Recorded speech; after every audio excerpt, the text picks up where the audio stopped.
السلام علیکم ورحمۃ اللہ وبرکاتہ۔ وعلیکم السلام ورحمۃ اللہ وبرکاتہ۔ عالم اسلام کے مسلمانوں کے لیے خوشخبری۔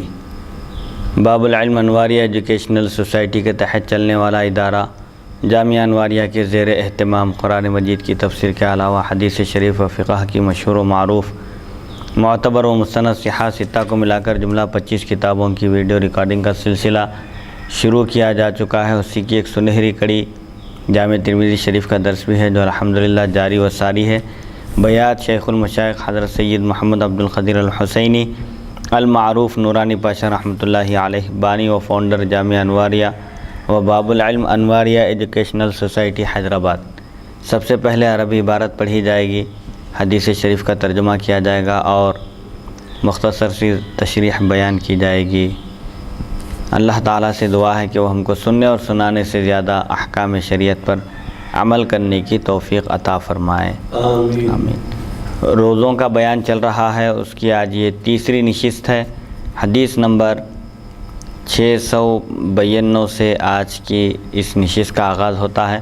باب ما جاء فی الرخصۃ للمحارب فی الافطار۔ حدثنا قتیبہ حدثنا ابن لہیعۃ عن یزید بن ابی حبیب عن معمر بن ابی حییۃ عن ابن المسیب انہ سألہ عن الصوم فی السفر فحدث ان عمر بن الخطاب قال غزونا مع رسول اللہ صلی اللہ علیہ وسلم فی رمضان غزوتین یوم بدر والفتح فافطرنا فیہما وفی الباب عن ابی سعید قال وسا حدیث عمر لا نعرفه الا من هذا الوجه وقد روی عن ابی سعید عن النبی صلی اللہ علیہ وسلم انہ امر بالفطر فی غزوة غزاها وقد روی عن عمر بن الخطاب نحو هذا انہ رخص فی الافطار عند لقاء العدو وبه يقول بعض اہل العلم۔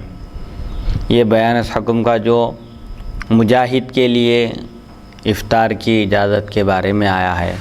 دشمنان اسلام سے مقابلہ ہے، جنگ ہے اور رمضان کا مہینہ ہے، تو ایسی صورت میں مجاہدین کو روزہ نہ رکھنے کی اجازت ہے، روزہ چھوڑنے کی اجازت ہے، تاکہ دشمن سے قوت کے ساتھ اور طاقت کے ساتھ مقابلہ کیا جا سکے۔ مجاہد کے لیے بھی روزہ چھوڑنے کی اجازت ہے، جس طرح مسافر کو روزہ چھوڑنے کی اجازت ہے۔ معمر بن ابی حییہ نے حضرت ابن مسیب رضی اللہ عنہ سے سفر میں روزہ رکھنے کے متعلق پوچھا، تو انہوں نے حضرت عمر رضی اللہ عنہ سے ایک حدیث بیان کی۔ حضرت عمر فرماتے ہیں، ہم نے حضرت صلی اللہ علیہ وسلم کے ساتھ رمضان شریف میں 2 جہاد کیے، ایک غزوہ بدر اور دوسرا فتح مکہ۔ ہم نے ان دونوں میں روزہ نہ رکھا۔ اس باب میں حضرت ابو سعید رضی اللہ عنہ سے بھی روایت ہے۔ امام ترمذی فرماتے ہیں، عمر رضی اللہ عنہ کی حدیث کو ہم صرف اسی سند سے پہچانتے ہیں۔ حضرت ابو سعید رضی اللہ عنہ سے مروی ہے کہ نبی اکرم صلی اللہ علیہ وسلم نے بعض غزوات میں روزہ نہ رکھنے کی اجازت مرحمت فرمائی۔ حضرت عمر رضی اللہ عنہ سے اس کے ہم معنی حدیث منقول ہے کہ آپ نے دشمن سے مقابلے کے وقت افطار کی اجازت دی، یعنی روزہ چھوڑنے کی اجازت دی۔ بعض علماء کا یہی قول ہے کہ مجاہد کے لیے بھی جو دشمنان اسلام سے جس کو لڑنا ہے، جنگ کرنا ہے، روزہ رکھنے کی صورت میں بظاہر کمزور پڑ سکتا ہے، اور جب ضرورت ہو اس وقت طاقت کا مظاہرہ، بہادری کا مظاہرہ نہیں کر سکتا۔ اسی لیے سفر کے بارے میں جب روزہ رکھنے کے بارے میں پوچھا گیا تو یہ 2 جنگیں ہوئی تھی، اس میں سفر بھی کیے تھے اور حالت جنگ میں بھی تھے، تو حضور صلی اللہ علیہ وسلم نے روزہ چھوڑنے کی اجازت دی تھی۔ بعد میں البتہ اس کی قضا لازم ہے۔ رمضان کا مہینہ گزرنے کے بعد ان روزوں کی قضا، جتنے قضا ہو گئے تھے، جتنے روزے حالت سفر میں یا حالت جنگ میں چھوڑ دیے گئے تھے، وہ سب کے سب روزوں کی قضا رمضان کے بعد واجب ہے۔ تو یہاں پر صرف رمضان کے روزے مراد ہے یا بلکہ ہر قسم کا روزہ؟ رمضان کے روزے فرض ہیں، صرف رمضان کے روزوں کی بات ہے۔ نفل روزہ چاہے رکھیں یا نہ رکھیں، رکھیں گے تو ثواب ملے گا، نہیں رکھیں گے تو کوئی گناہ نہیں ہے، لیکن رمضان کے روزے چونکہ فرض ہیں، رکھنا لازم ہے، اس کے لیے روزہ چھوڑنے کی صورت میں اس کو گناہ ہوگا، بلکہ بعض صورتیں جیسا کہ پہلی نشست میں بیان کی گئی ہیں کہ بعض صورتوں میں کفارہ لازم ہوتا ہے۔ قضا تو بہرحال لازم ہے، لیکن بعض صورتیں ایسی ہیں جن میں روزے کو قضا کرنے کے ساتھ کفارہ بھی لازم ہے۔ یہ صرف رمضان کے روزوں کے بارے میں بات ہو رہی ہے، نفل روزوں کی نہیں یہاں پر، کیونکہ نفل روزوں میں اختیار ہے، چاہے تو رکھیں چاہے تو نہ رکھیں۔ رکھیں گے تو ثواب ملے گا اور اگر نہیں رکھیں گے تو کوئی گناہ نہیں ہوگا، جبکہ رمضان کے روزے نہیں رکھیں گے تو گناہ ہوگا. بلا عذر شرعی چھوڑنے کا بہت بڑا گناہ ہے.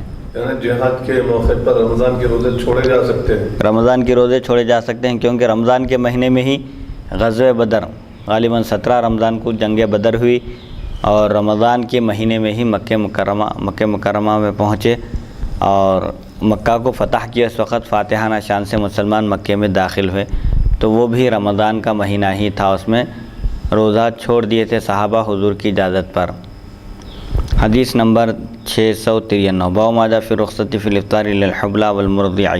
حدثنا ابو قریب ویوسف بن عیسیٰ قال حدثنا وکیع حدثنا ابو ہلال عن عبد الله بن سوادة عن انس بن مالک رجل من بني عبد الله بن كعب قال اغارت علينا خيل رسول الله صلى الله عليه وسلم فاتيت رسول الله صلى الله عليه وسلم فوجدته يتغدى فقال ادنو فكل فقلت اني صائم فقال ادنو احدثك عن الصوم او الصيام ان الله وضع عن المسافر الصلاة وعن الحامل او المرضع الصوم او الصيام ولقد قالهما النبي صلى الله عليه وسلم كلتيهما احداهما فيا لهف نفسي الا اكون طعمت من طعام النبي صلى الله عليه وسلم.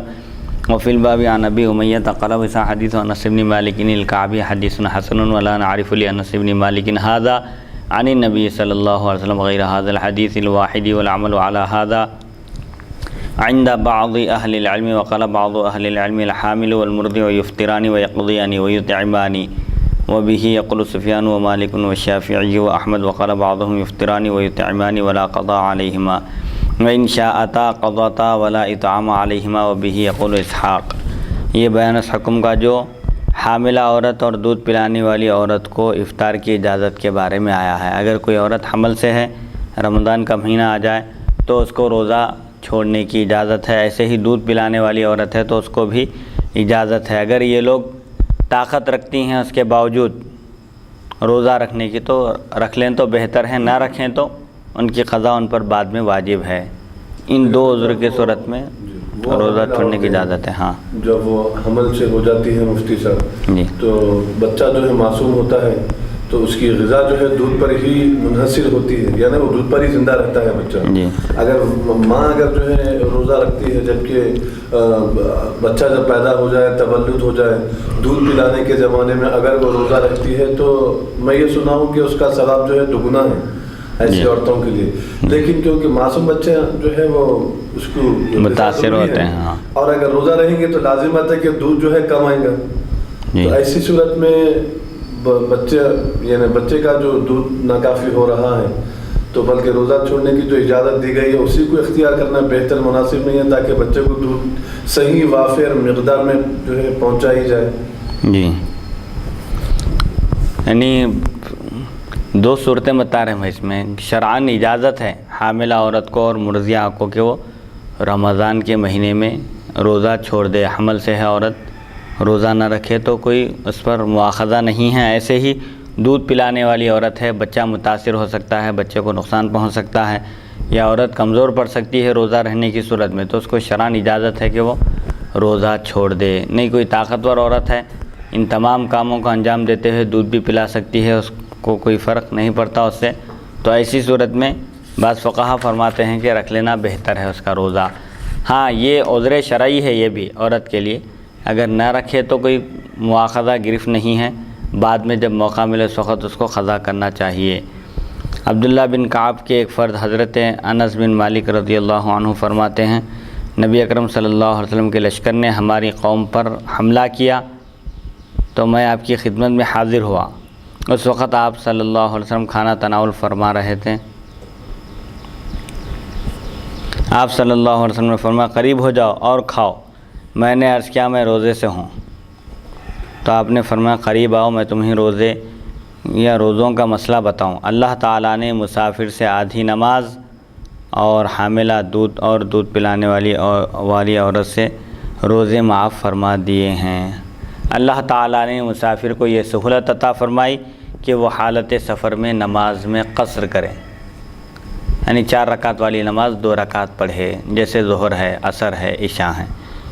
مسافر کو اللہ نے حالت سفر میں یہ سہولت دی، اور روزے کے بارے میں بھی اللہ نے اجازت دی ہے اس کو. 2 صورتیں ہیں یہاں پر. نماز میں قصر واجب ہے احناف کے پاس، اگر کوئی پوری پڑھ لے تو گناہگار ہوگا،